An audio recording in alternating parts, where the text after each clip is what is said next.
Donc le thème de la conférence de ce soir, c'est «Mon chien est agressif. Pourquoi et comment faire?» Donc ça, ce thème-là, c'est un thème qui revient très régulièrement. On est beaucoup sollicité par cette problématique. On en avait fait une conférence sur ce thème l'année dernière, mais là, on en refait une parce qu'on a beaucoup de demandes. Alors, ce qu'on va voir ce soir dans la conférence, déjà, on va rappeler la différence entre l'agressivité et l'agression, parce que ce sont deux notions très différentes, et donc il va falloir qu'on puisse les définir. Ensuite, on va reconnaître les signes que le chien nous envoie, que ce soit verbal, non verbal, paraverbal. Il faut savoir reconnaître ces signes pour lire le chien, parce qu'il a des codes de communication qui sont différents des nôtres en tant qu'humains. Ensuite, on verra les différents types d'agressions, parce que deux agressions peuvent avoir des raisons différentes, des codes différents.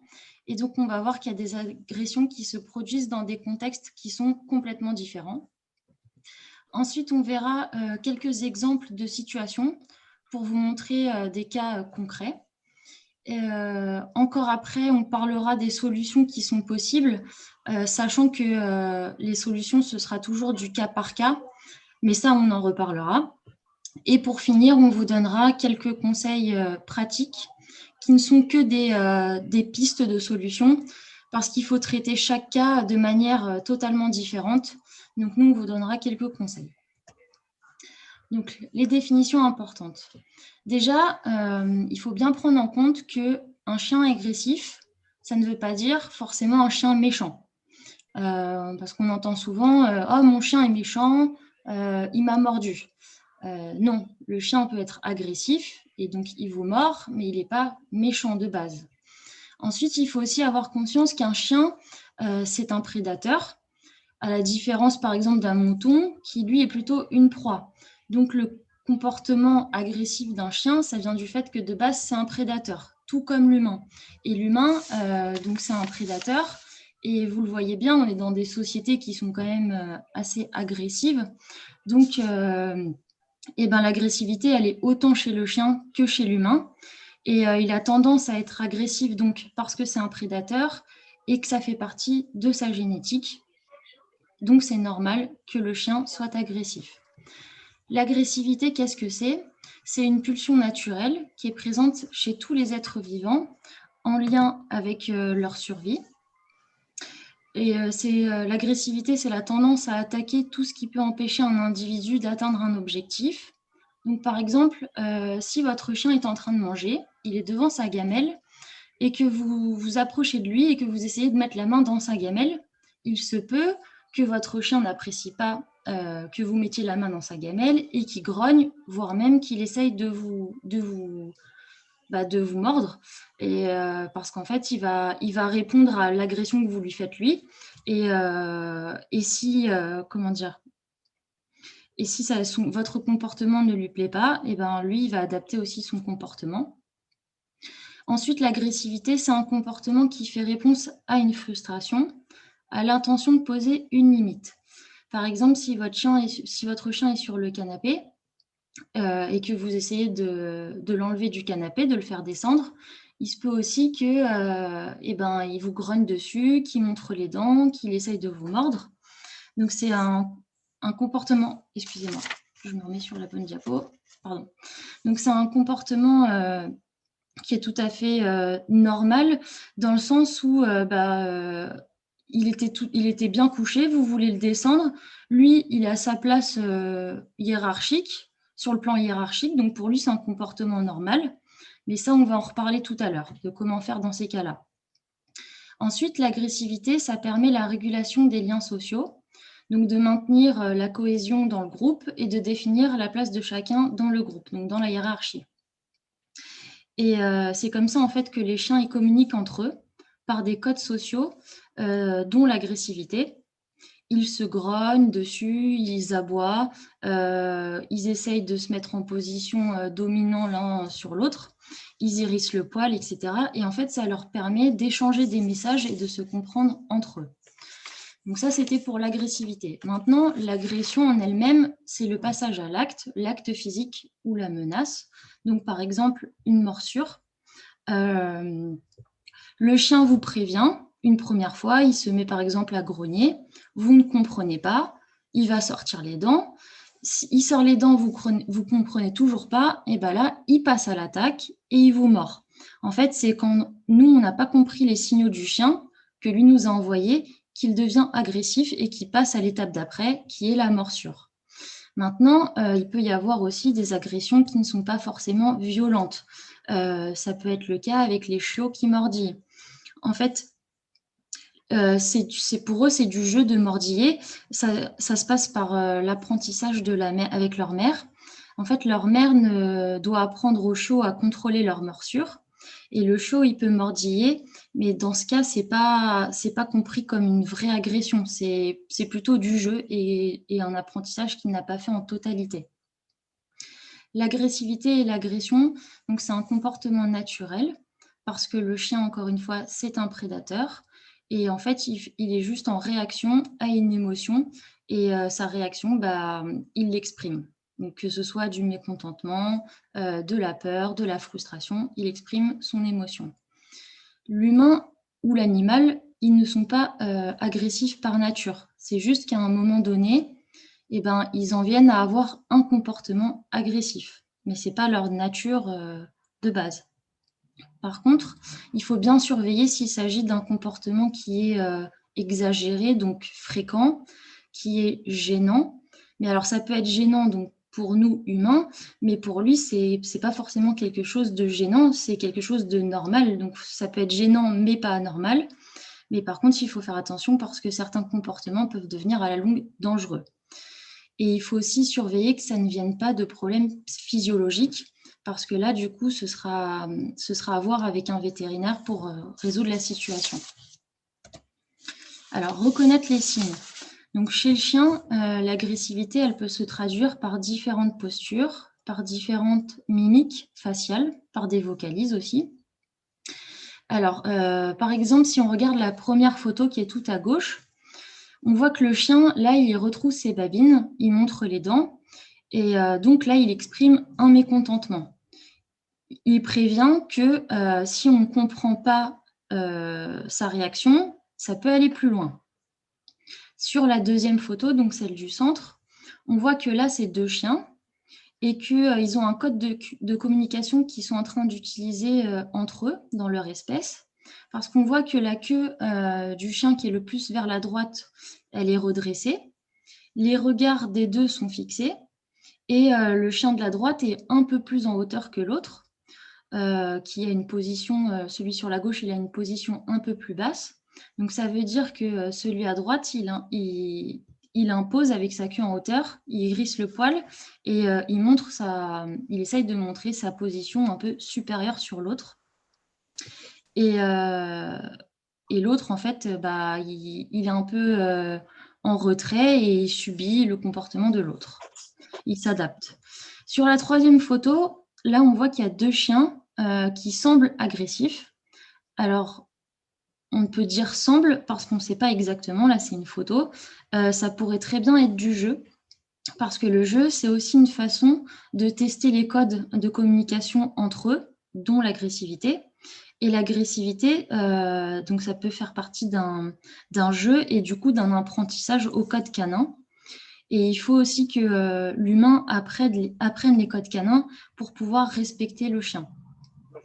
Le chien, il prévient qu'il n'est pas content, donc par son attitude, qui est le reflet de son état émotionnel. Dans la plupart des cas, c'est un comportement normal qui est codifié et ritualisé, donc qui augmente en intensité. Il montre une première fois qu'il n'est pas content par un grognement, par exemple. Si on ne comprend pas, ça va s'accentuer, ça peut être un aboiement, ainsi de suite, jusqu'à passer à l'action, à la morsure. Et donc, l'humain, il doit respecter les codes de communication du chien. Ensuite, l'agression. Donc, l'agression, c'est un passage à l'acte en 3 fois. Donc, comme je le disais, au départ, ça commence par une menace, une intimidation. Donc, ça, c'est un signe d'agressivité.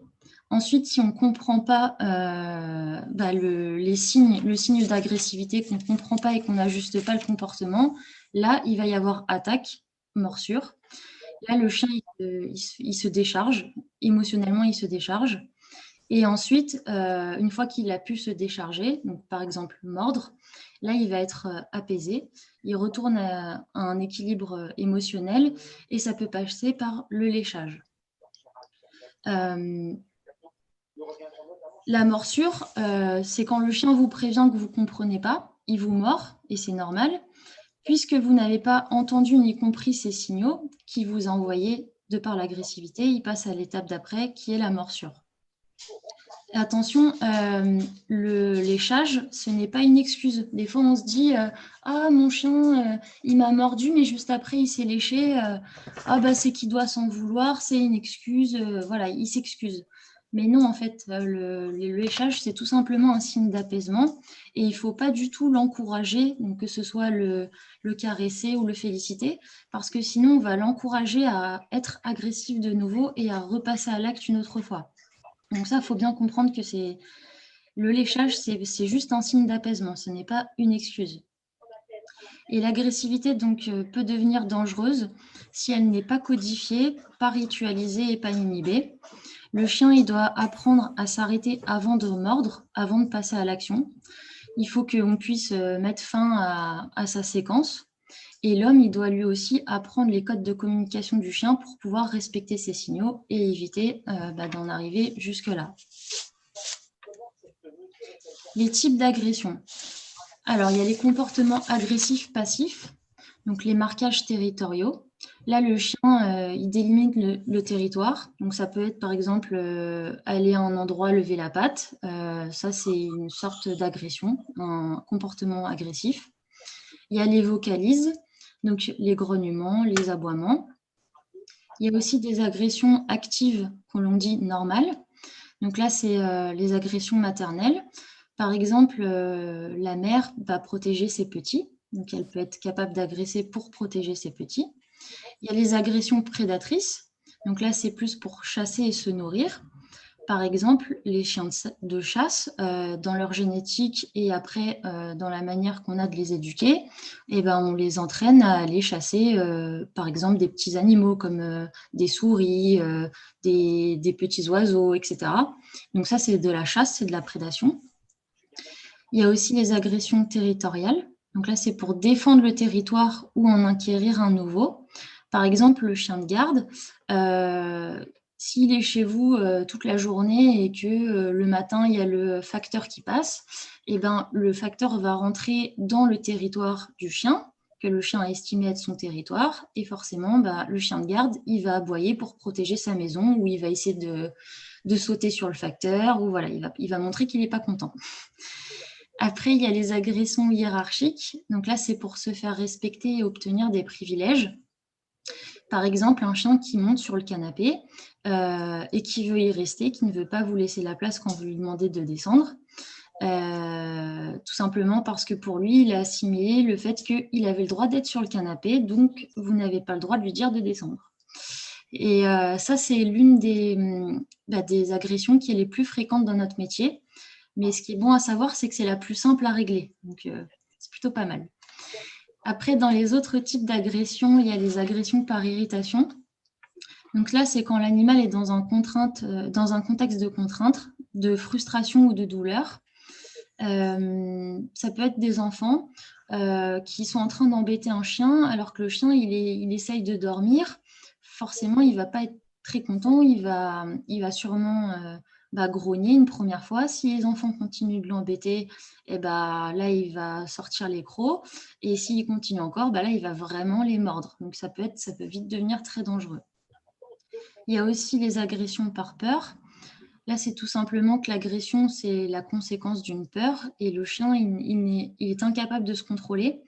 Ça peut être le cas d'un chien qui est acculé, il est bloqué à un endroit, par exemple sous une table ou contre un mur.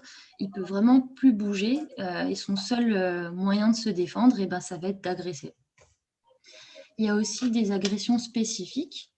Donc là, c'est des agressions qui sont tournées vers une catégorie de personnes. Ça peut être des enfants, ça peut être des personnes en uniforme, ça peut être des joggeurs, des vélos, des voitures. Voilà, il y a plein de choses différentes. Et ça, c'est pour certains types de chiens, c'est un comportement normal. parce qu'ils ont été génétiquement programmés et ensuite éduqués pour garder les troupeaux. Par exemple, les border collie et les bergers australiens, eh ben, eux, ils ont vraiment été génétiquement programmés pour ça et après éduqués par l'humain. Et en fait, leur but, eux, c'est de bien garder tous les membres de la meute ensemble. Donc voilà, c'est assez propre à ces races-là, en général. Ensuite, on a les agressions pathologiques. Donc c'est le chien qui a appris à utiliser ce comportement d'agression pour mettre fin à une situation. Donc là aussi, l'exemple du chien sur le canapé. Le chien, il est sur le canapé, vous voulez le faire descendre, il ne veut pas descendre, il vous grogne dessus, ça vous fait peur, du coup, vous reculez et du coup, il reste sur le canapé et en fait, il a tout gagné, quoi.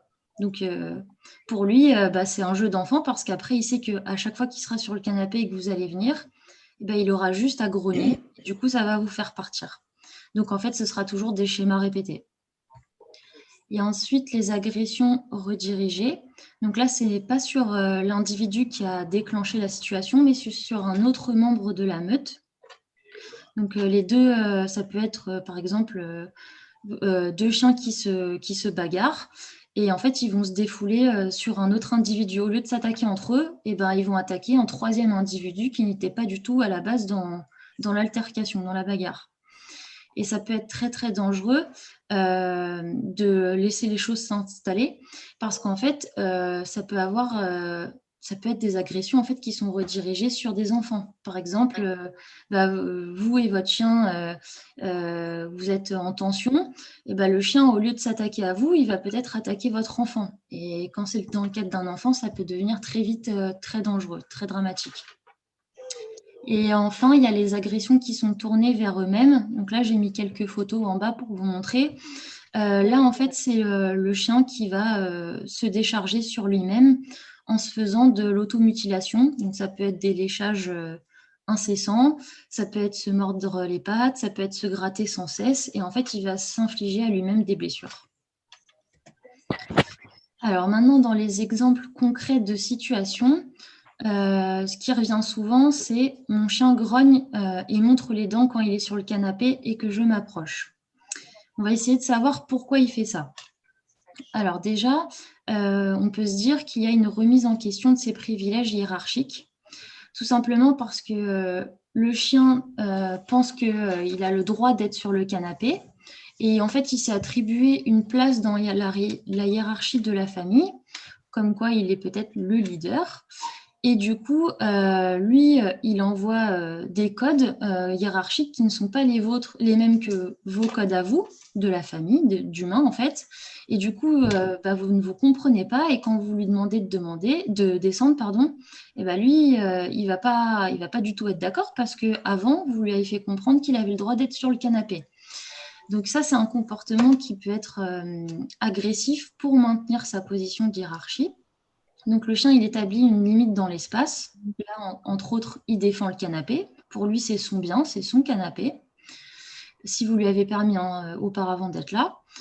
Ensuite, donc une fois qu'il a montré que c'était à lui, il peut très bien grogner. Et donc vous, qu'est-ce que vous allez faire? Vous allez peut-être reculer par crainte qu'il ne vous agresse. Donc le chien, il a réussi à mettre en place une limite psychologique chez vous. Et donc, en mettant cette limite psychologique, vous le laissez sur le canapé, du coup, puisque vous avez peur de le descendre. Et là, du coup, le chien, il a obtenu la réponse qu'il voulait et ses signes d'agressivité cessent. Donc, comme vous l'avez laissé faire, vous avez renforcé son comportement et il va le reproduire les prochaines fois. Il faut donc surtout pas le laisser faire et encore moins le laisser aller sur le canapé tout court si déjà il n'a pas la place hiérarchique qui est claire dans sa tête. Un autre exemple de situation, c'est mon chien court après les vélos. Alors, pourquoi il peut courir après les vélos? Il y a plusieurs choses qui peuvent l'expliquer. Ça peut être un comportement de garde. Le vélo, il peut être très bien interprété par le chien comme quelque chose qui est dans son environnement et qui s'enfuit. Et donc, il veut le chasser encore plus vite pour le rattraper. Ça peut aussi être un comportement de chasse parce qu'il fait de la prédation. Et en fait, donc, le vélo, le cycliste, ce sera à chaque fois un individu. Il fait quoi? ce sera à chaque fois un individu en mouvement. Et ça peut être le cas, par exemple, pour les chiens de traîneau. C'est des chiens qui vivent en meute, généralement, et, et ils vont agresser tout ce qui va être en dehors de la meute et qui peut déranger la meute. Ça peut aussi être une agression de poursuite. Donc là, c'est plutôt, par exemple, les chiens de berger qui rassemblent à chaque fois les troupeaux. Et pour ce faire, ils peuvent même aller jusqu'à mordre le jarret de certains animaux, par exemple des moutons, pour leur dire non, non, maintenant tu rentres à la bergerie et tu fais demi-tour et tu me rejoins à la bergerie. Donc voilà, ça peut être le cas des chiens de berger. Et ce qu'il faut savoir, c'est que si le chien il va jusqu'au bout de la séquence, donc qui va jusqu'à mordre le cycliste et qu'il y a apaisement, et ben, le chien il va comprendre que mordre, ça devient la solution pour arrêter tous les cyclistes. Et le dernier exemple de situation, c'est mon chien est agressif envers les autres chiens lorsque je le promène. Alors pourquoi? On va essayer déjà de voir les différences entre en laisse et en liberté, parce que ça peut changer beaucoup de choses. Donc en laisse, un chien, il peut très bien vouloir protéger son maître, surtout s'il sent que son maître a peur. Par exemple, vous vous baladez, vous croisez un chien sur le trottoir d'en face, et ben là, vous pouvez très bien avoir peur, et du coup, votre chien, il va le ressentir. Vous lui transmettez vos émotions. Une autre explication, ça peut être que le chien il donne beaucoup de valeur à son territoire et qu'il menace à chaque fois un individu qui rentre dans sa zone. Donc ça c'est pareil, vous vous baladez, une personne ou un chien qui arrive et qui est dans sa zone de confort, on va dire, dans la zone qui s'est attribuée, eh ben, le chien il va vouloir passer à l'attaque. Et ça peut être également un chien qui est toujours tenu en laisse ou pris dans les bras, parce qu'en fait, il ne va pas développer des contacts normaux avec ses congénères. C'est souvent le cas des petits chiens ou des chiens de personnes âgées. Comme ils sont souvent en laisse ou dans les bras, ils ne peuvent pas sociabiliser avec les autres chiens. Et du coup, soit ils sont pris pour cible, soit ils n'arrivent pas à reconnaître les autres chiens comme étant de leur espèce et du coup, ils les agressent. Alors là, dans ces cas-là, quand on est en laisse, il est très important de se questionner sur quelle est mon attitude maintenant à l'approche d'un chien. Est-ce qu'on transmet au chien des signaux d'alerte? Est-ce qu'on est angoissé? Est-ce qu'on crie? Est-ce qu'on a des tensions musculaires? Est-ce qu'on gesticule? Est-ce qu'on change brusquement de direction? Tous ces signes-là, notre chien, il va les comprendre, il va les interpréter. Donc le chien, il peut se sentir en danger et vouloir défendre son humain. Maintenant, quand on parle d'agression et que le chien est en liberté, il y a aussi d'autres causes qui peuvent être trouvées. Ça peut être un chien qui a déjà été attaqué jeune par un autre chien. Du coup, ça lui a fait un traumatisme et maintenant, soit il est agressif ou au contraire, il est peureux. Parce qu'en fait, il voit tous ses congénères comme des dangers potentiels. Donc, il peut agresser pour se protéger.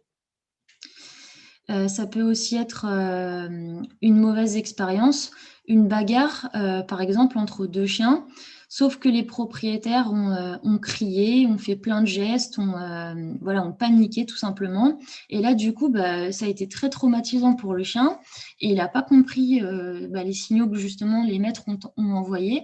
Et ça a renforcé en fait son comportement agressif.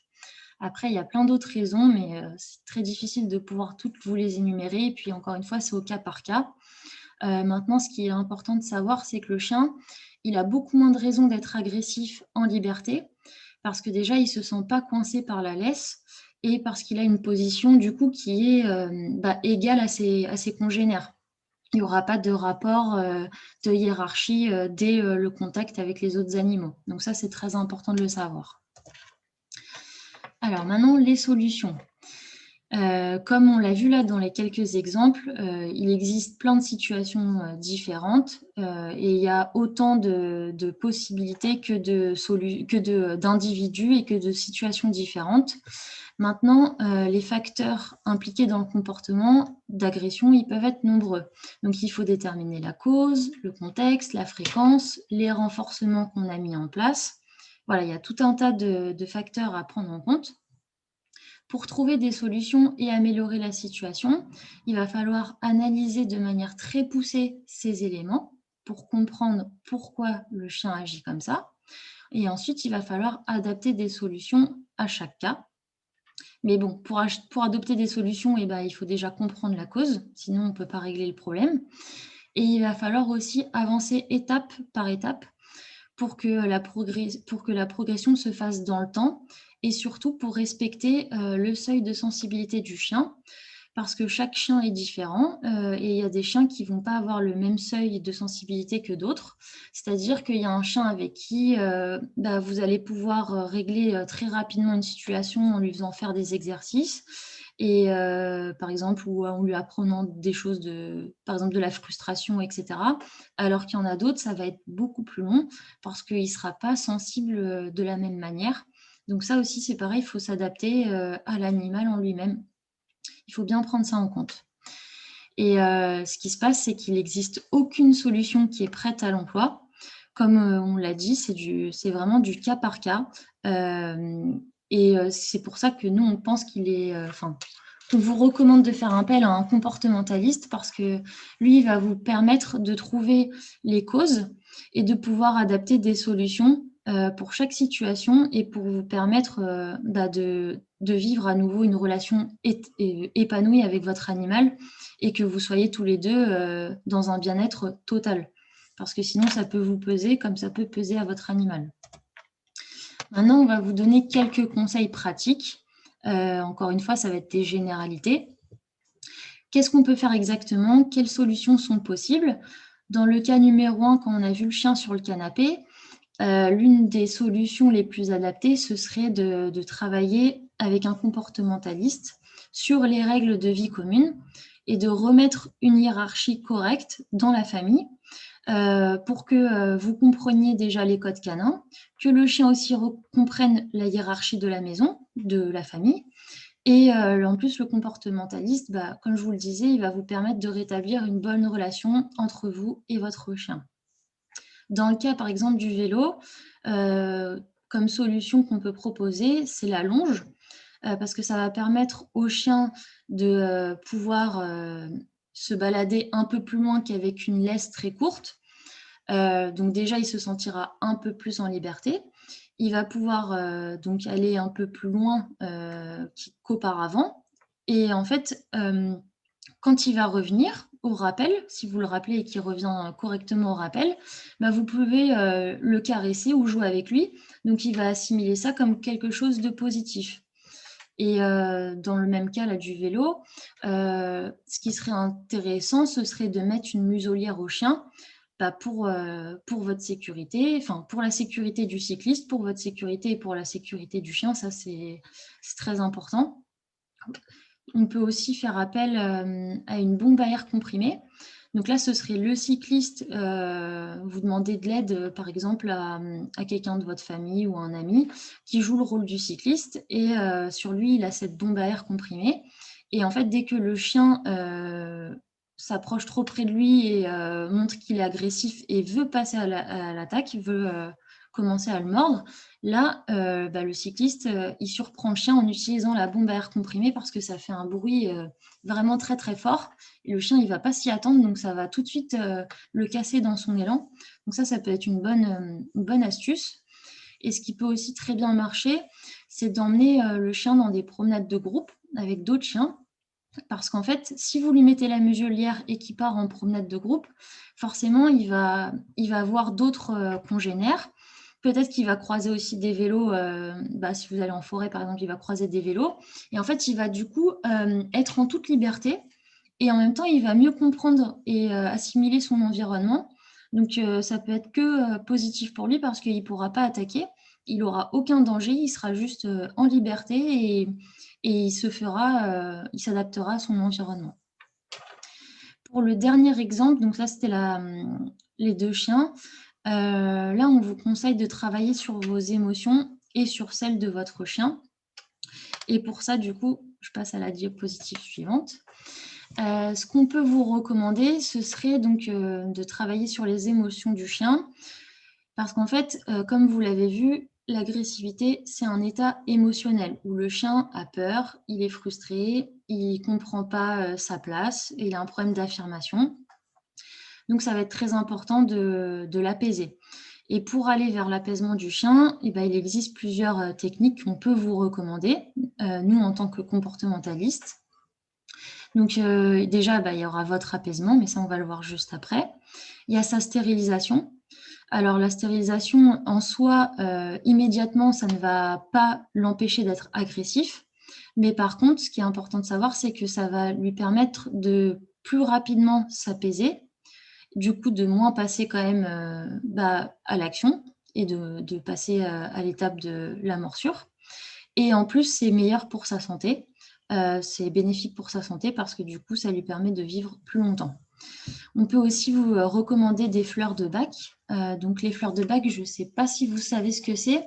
C'est des élixirs floraux. Il y en a 38. Et en fait, chaque élixir permet d'apaiser émotionnellement une émotion ou une situation.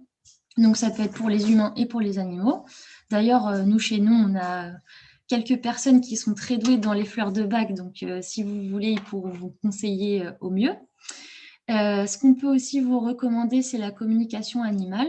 Donc la communication animale, c'est le fait de parler d'esprit à esprit, donc entre une personne et un animal, pour obtenir des réponses de l'animal. Par exemple, est-ce qu'il ressent un mal-être? Pourquoi il agit comme ça dans telle ou telle situation? Qu'est-ce qu'il aimerait que l'on change? Voilà, ça permet d'avoir des informations très précises sur les émotions du chien et les causes, quand on n'arrive pas, si on n'arrive pas à les trouver après avoir regardé les différents facteurs qui pourraient l'expliquer. Et d'ailleurs, à ce sujet, on va faire dans 2 semaines une conférence sur la communication animale. Donc, si ça vous intéresse, vous pouvez vous inscrire, comme ça vous aurez tous les renseignements qui concernent la communication animale. Nous, on propose, en tous les cas, dans l'association aussi, des communications animales. Après, donc je vous disais, il faut travailler aussi sur nos émotions à nous, parce que les chiens, c'est des éponges, hein, ils captent tout ce que nous, on va transmettre. Et en fait, que ce soit du stress, de l'angoisse, de la colère, de la perte de confiance, le chien, il va le ressentir et ça va jouer du coup sur son émotionnel à lui. Et là, donc, ce qu'on peut faire, c'est prendre conscience de nos émotions. Déjà, c'est un premier pas qui est important. Voir, suivant les situations, comment on réagit pour essayer d'adapter notre comportement et changer notre état émotionnel. On peut aussi donc prendre des fleurs de bac, comme pour le chien, et on peut également faire des exercices de visualisation. Donc, c'est-à-dire que là, on va imaginer, si je prends le cas du chien qui agresse d'autres chiens quand on est en balade, là, vous imaginez, vous fermez les yeux, vous vous mettez à un endroit calme et vous imaginez que vous vous promenez avec votre chien, que vous croisez d'autres chiens et que là, votre chien, il a un comportement exemplaire, il regarde les autres chiens, il va les renifler, mais qu'il ne les agresse pas, que tout se passe bien. Et ça, il faut le répéter plusieurs fois par jour, si ça vous est possible, parce que plus vous allez, vous, être détendu, plus votre chien, du coup, il va ressentir que vous êtes détendu et plus lui aussi, il sera apaisé. Après, il existe aussi des techniques de soins énergétiques, comme l'EFT. Donc ça, on le propose aussi, mais c'est vrai que je ne l'ai pas noté.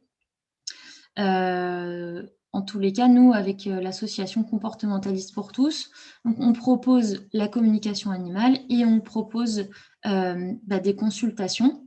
Et ce qu'il faut savoir, c'est que si vous avez un budget qui est assez limité, que vous ne pouvez pas faire appel à un comportementaliste, grâce à l'association, nous, on propose des consultations ou des communications, mais à moitié prix. En fait, c'est petit budget. Et l'argent, c'est ce qu'on disait tout à l'heure. L'argent, en fait, Valérie en a parlé, il est reversé pour moitié à des associations. C'est pas pour nous, hein, c'est juste pour reverser à des associations ou pour gérer les frais de l'association. Donc voilà, ça peut être aussi une solution si vous avez une problématique avec votre animal. Voilà, j'espère que c'était clair et je vous remercie pour votre écoute.